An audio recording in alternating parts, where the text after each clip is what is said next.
5, 4, 3, 2, 1. Drop that. Yo, what up, family? It's your man, Pastor Short T, and I'm back with another episode of Break the Huddle podcast. And you know the business. We are unashamed. We breaking chains in Jesus' name.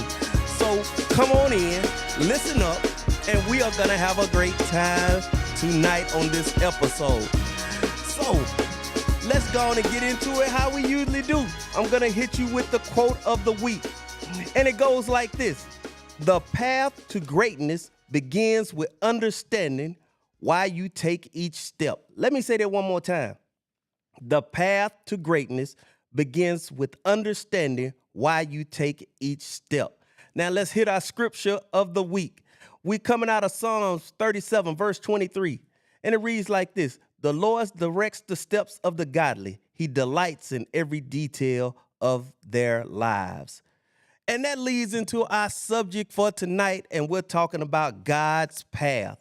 And I'm getting ready to bring on my next guest, and he got so much stuff I had to have multiple sheets of paper up here. So my next guest, first and foremost, let me break it down to you like this. He did Alabama football for a minute. He did that for a minute, played for the Crimson Tide. Then he went on to be Crimson Tide production student assistant. Also, Alabama Athletic Communications student assistant, worked the camps for Nick Saban and Kalen DeBoer, and currently he's the Paul W. Bryant Museum assistant to the director, which comes with a whole lot of stuff. I need y'all to show some love for another one of my nephews. Give it up for my guy, R.J. Burns. How you doing? How you doing, Pastor T? Yeah, man. And let me go on and say this. Right now. Roll Tide. Roll the Tide, baby. Hey, man. You gotta roll with the Tide, man. Man, you know the business, man. I even threw on my Bama gear just to represent, man. I had to do that. I like the gear, man. You got your jacket with your hat on. Hey, man, business. All day, every day, man. That's how I get down, man. So I didn't have no problems, man. Me and Ray, we still good, but he trying to get me and my son in some Auburn gear. It don't work like that. Nah, you can't roll that way. Man, but we got some people tuning in. Samantha, thank you for watching. Miss Travestine, she's on here. And hey, Ray is on here. Also, I see Yanika Nix. So thank you guys for checking in with us. So first and foremost, man, RJ, I want you to give some shout outs to Mama and them and people that might be on your team, man, that are down with you. Just go on and give shout outs, and please, with your parents, give names. But first of all, I got to give the most important shout out of the afternoon. Just want to thank God for letting me be on your platform and to share my story a little bit tonight. I got to give a shout out to my parents, Roger Burns Sr., my mom, Carmen Burns. Have two sisters, Chloe Burns and Raven Burns. I'm the middle child. And also the lady you just called out, her name is Yannicka Nix. Want to give a shout out to her and just everybody down in my community. Mr. Ray Holland, just shout out everybody because, I mean, it takes a village to get where I'm at today. Everything hasn't always been perfect nor smooth, but with the grace of God, I'm at where I am today. And I also want to thank all my family and my church members. I attend Pine Grove Baptist Church. Reverend Clifton Cook is my pastor. We'll get into it now with all I do, so I don't want to give too much away. Yeah, man, because that's why I go to church at. And so I want to thank everybody in my community. So you that dude, man, because you playing drums. Former member of Boys of Triumph Quartet, Gospel Quartet group.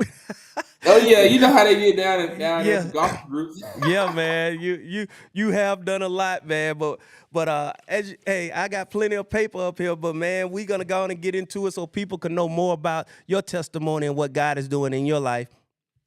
So we're going to do this thing called rapid fire. You know how we do it, man. You done gave you a shout out. So we're going to talk. I'm going to say a few things, just like 2-minute drill. And then once I do that, you just tell me what comes to mind. Are you with me? Okay. Let's do it. Let's get it then. All right.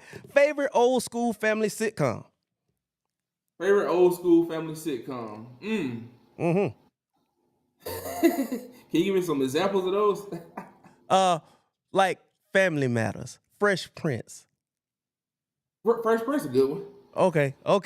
Yeah. Favorite home cooked meal? Oh, my favorite home cooked meal. I'm a Thanksgiving type guy, so I love some yams, some macaroni and cheese. I'm a country boy, so I like all them types of. But I would go with candy yams, some yams. Okay. Now, favorite sneaker.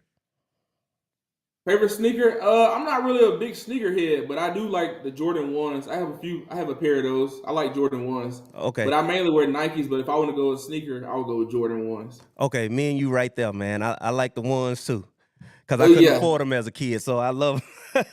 All right. Favorite Looney Tune character. My Looney Tune probably. I didn't watch too many Looney Tune characters growing up, so just go. I'm gonna go with Mickey Mouse. See, that ain't Looney Tune. That's Disney. Oh well, We'll just leave you over there on Disney. Okay, yeah. Hey, you wasn't watching Hannah Montana, were you? I was. I actually watched it. I had two sisters Okay. growing up, so, I had to watch it too with my kids, so you right there. All right. Right. Outside of Jesus, the favorite person in the Bible you like to study. I like to study Job honestly because he went through so much. He had a lot of tests and trials and tribulations, but through his faith, he never gave up, and he always overcame anything that was presented to him. And that's one of the guys I like to look up to in the Bible is Job. Man, you don't said a mouthful there, man. I love when I hear people's triumph over tragedy, Right. and he's one of the people that had that.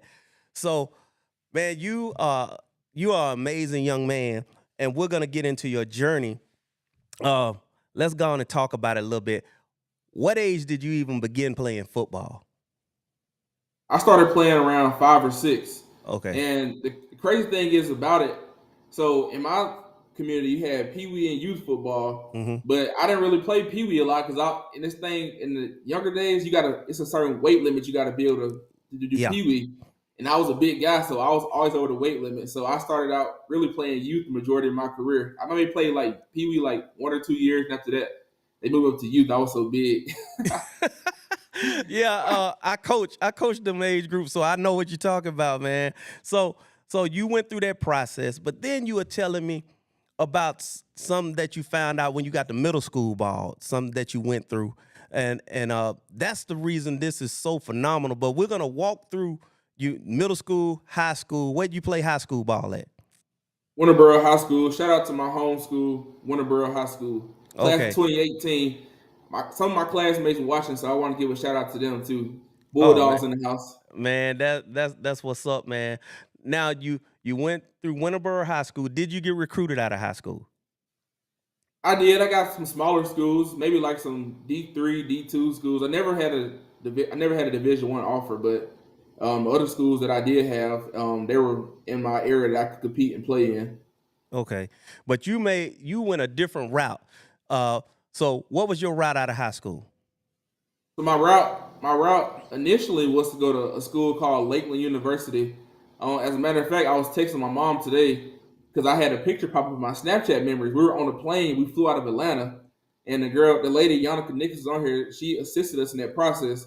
So I was gonna go to Lakeland. We took a whole weekend official visit.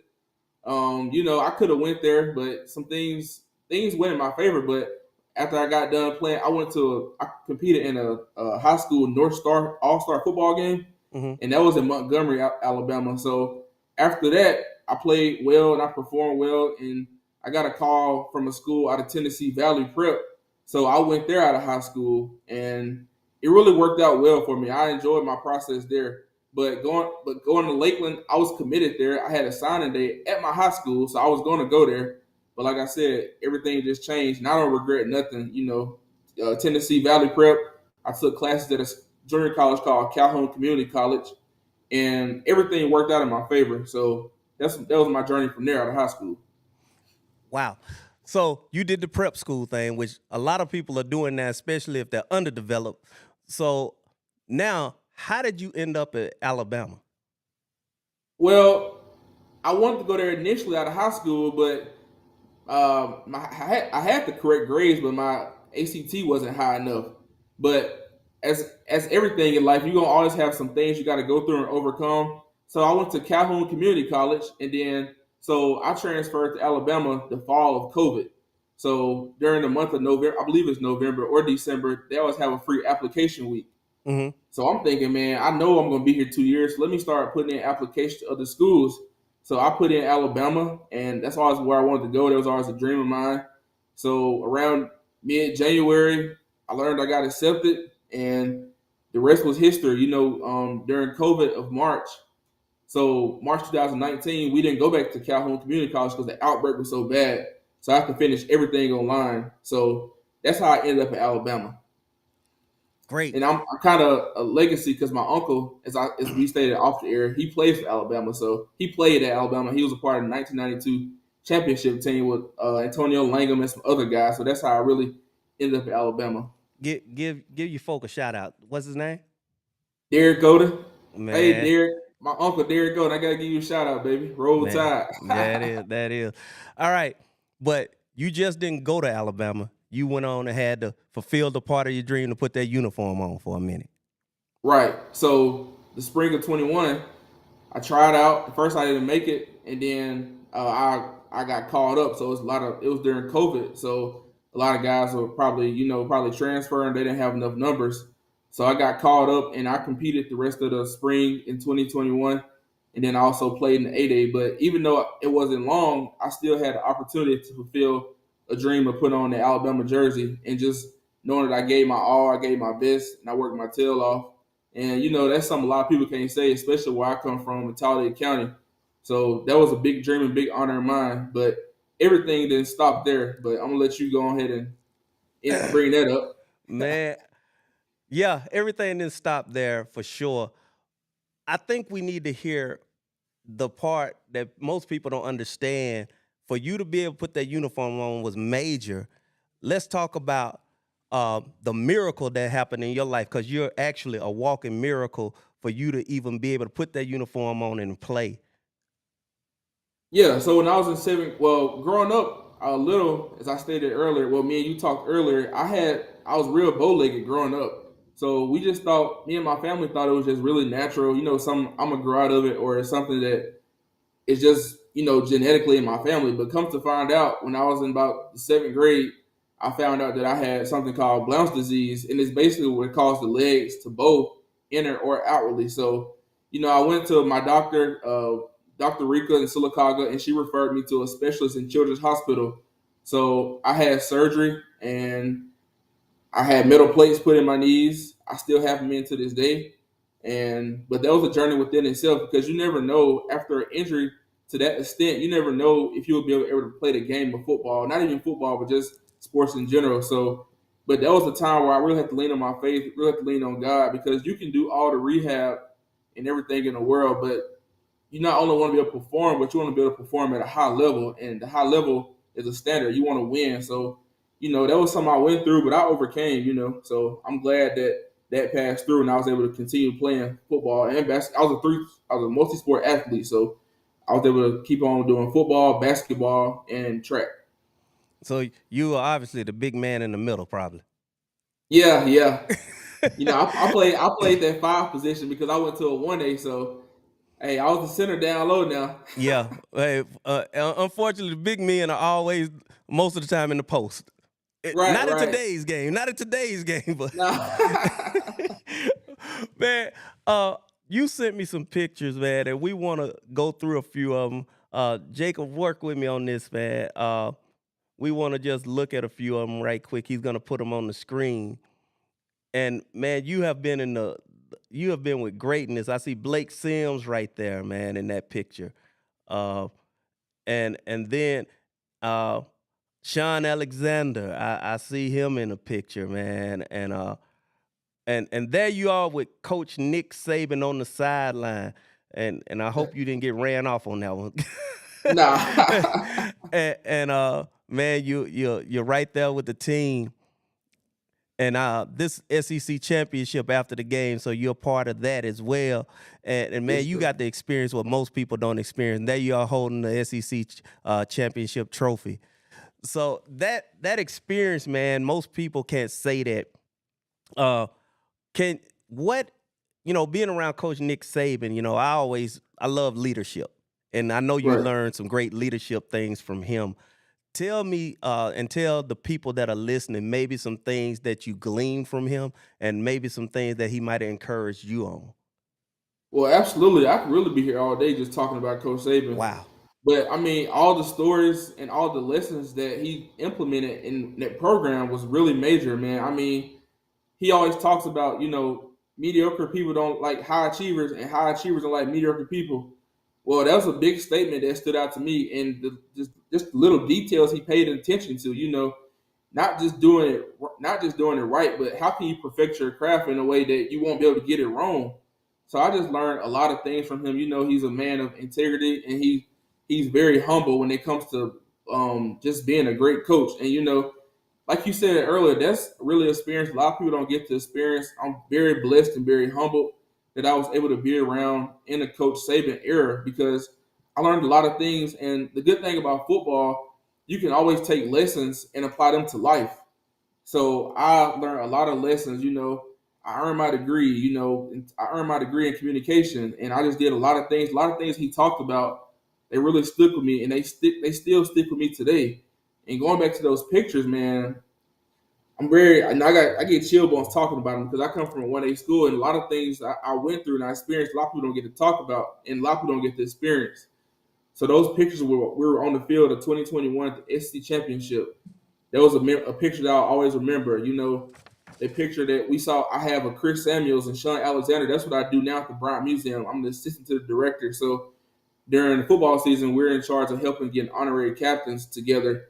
So those were two moments and two key pictures that I'll always remember. I have so many pictures, so many memories, but those for sure it's a lot of things that I'll just never, I'm forever indebted to, and I'm forever grateful for what I got to accomplish. Man, that's what's up, man. That's so dope because most people they look at Saban as the guy that's ranting on the sideline, throwing the headset. But you just said something, and I had to write it down. Perfect your craft so you don't get it wrong. That right there speaks volumes because I think a lot of people go into sports in general thinking, especially if you're talented, highly talented, that the Right. work, you just naturally gifted and you do the work and then that's it. But Right. we learn even biblically, the principles that are there is that you have to press toward the mark. So when you press, you're going through something. Right. And just knowing everything you're going through, the stages you went through, because you have went through some stages and you're not even finished yet. You're just at the beginning. Right. and, Well, and now let me ask you this, and you'll be able to elaborate on this. Everything that you do at the Bryant Museum as assistant to the director is more detailed than people realize. Let's talk about some of the things you do. Well, so I'll start off with the summer. So we're really planning and trying to execute everything. So we got to know, first of all, we got to know are the honorary captains going to be able to make it? Then we have to know like different things or how many people they're bringing, just the small things, how many people they're bringing. Their favorite meals, what year they played, what type of honors or accolades they have, and then we go into the part where we have to get in contact with these guys and make sure they're able to make it. So it's always a lot of things that goes into it. Then on game day throughout the year, we have like signings, events, reunions. So we normally do signings every home game. It just depends on the time of the game. Sometimes we play early, we'll have them on that Friday. But it's a lot of little things that people don't think matters, but everything really matters, I promise you. And we have to make sure and we're at Alabama, so it's kind of the standard. We want to make sure everything is laid out right in a first class way. Want to make sure that everything is there when they leave again. They want to come back, and it's not only about them, but want to make sure their families, their friends, their relatives, whoever comes with them in that moment, want to make sure that everybody is treated well. And it's a lot that really goes into it. So I enjoy what I do. I mean, I do it to the best of my ability, and I just want to give 100% of everything I do. So I really enjoy my boss, Olivia Arnold. She's my director. I mean, she's my boss. She's also the director of Bryant Museum. So shout out to her and everybody I work with in that building. I also want to give a shout out to everybody I work with in football because without those people, I wouldn't be where I am today, and I wouldn't be where I'm going to get in the future. So I want to keep building from here. So shout out to everybody who's helped me along the way at University of Alabama. Man, you went through the transition from Coach Saban to Coach DeBoer. Right. Have you experienced something with Coach DeBoer that has been impactful already? You know, I know he hasn't been there that long. You know, we're looking at a year now. So, what have you learned from him or that you've seen out of him that's been impressive? Well, I was only around for the spring and the summer, but what I've known is Coach DeBoer is a really nice, humble. He's a very great coach. You know, he'll talk to anybody. You know, he does a great job. You know, it's really hard to follow in the footsteps of someone who's Coach Saban, but I think Coach DeBoer really does a great job at the University of Alabama. And he normally held up. Well, it's some things he talked about. It's called TNT. They're like signs that was hanging up, like around a practice facility. And one of the great things I learned from that, and I actually like, it's called Take No Talent. So, and that applied to me. You know, it takes no talent to work hard. It takes no talent to do what you're supposed to do. It takes no talent to be respectful and be nice to your elders and everything. Those little things matter, I promise you. And so I think he's a really great guy, really great coach. And I'm excited about what he's going to do this year coming up. Whoo, man, this is so dope, man. Uh, you're doing so many great things. How how you got it by your faith in the midst of all these different people because you're dealing with all different types. Uh, you're talking kingdom already. You know, Yes. saying how you carry yourself, doing the best of your capability. But have you seen the impact that you've made just through you carrying Christ with you to different people that have come up?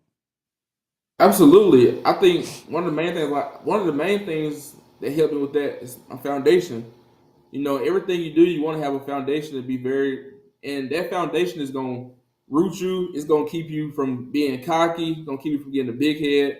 So, you know, and I don't have to go around preaching or advertising, but your light should always shine and you should always give somebody a word. You never know what they're going through. Give them an encouraging word. You know, just give them a Bible verse. You know, every day I wake up, I read, I have a book and it's like a daily devotional. The football chaplain, actually Scotty Holland, he gave it to me.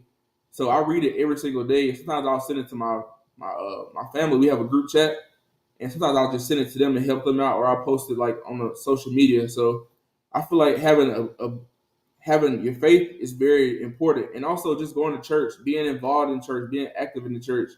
You know, I grew up in the church, and I still go to church too. So no matter how far or wherever I go, I'm always gonna stay rooted and stay humble. But most importantly, keep Jesus Christ with me. That's the most important thing. That is it right there.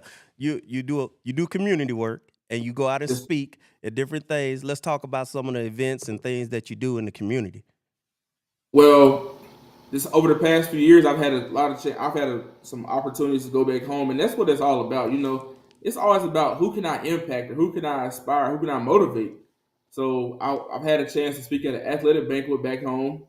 I've had a chance to speak at a commit to graduate ceremony, was at my high school, and I was very proud and happy about that. Had a chance to speak at a commit to graduate ceremony and a baccalaureate service. And then 2 summers ago, I spoke at a church called New Life, and I was a guest speaker for the youth day. So, you know, that's what I always like to do. And every time I get a chance for spring break, I like to go back home and maybe read to the kids or read to my high school.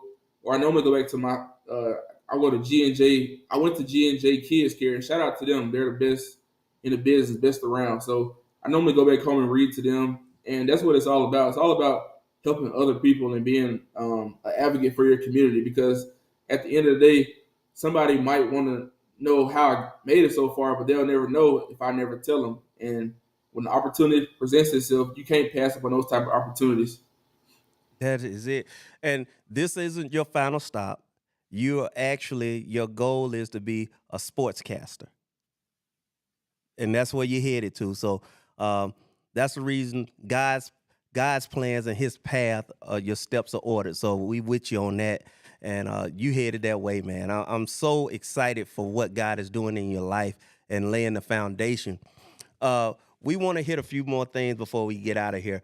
If people want you to come speak or something, man, can we give an email or how they can find you on social media? Can we give a shout out on that for sure? Yes, my email is rburns, and I'll spell it out. It's RBURNS154 at gmail.com. And I'm also on Instagram, and I'm also on Twitter. You can always reach out to me. I'll be willing to talk about some things and just see if the opportunity presents itself. Like I said, I don't mind speaking to anybody and everybody, but I love trying to talk to the youth and motivate young people because everybody likes to highlight the negatives in the world, but how about highlight the positives in the world?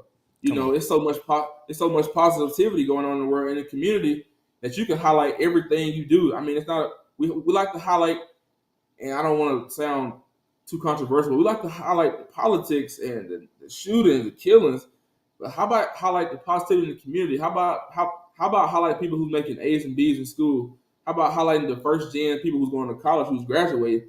And how about highlighting the success that these young people are having? Because I was once in their shoes, man. So anything I can do to help, just please always feel free to reach out to me. I'm available, and I'll do the best I can, and I'll try to make something work out. That is it, man. You done closed us out right there. I need to pass the offering plate. Hey, and what they say in the Baptist church, I could have tuned up right there. Yeah. Man, hey, Jacob, put the giving tools on the screen. For those that want to give and you're blessed by this, you can go to bgtvstudios.com and you can give right there to keep great programming coming to us. RJ Burns, get at him on social media.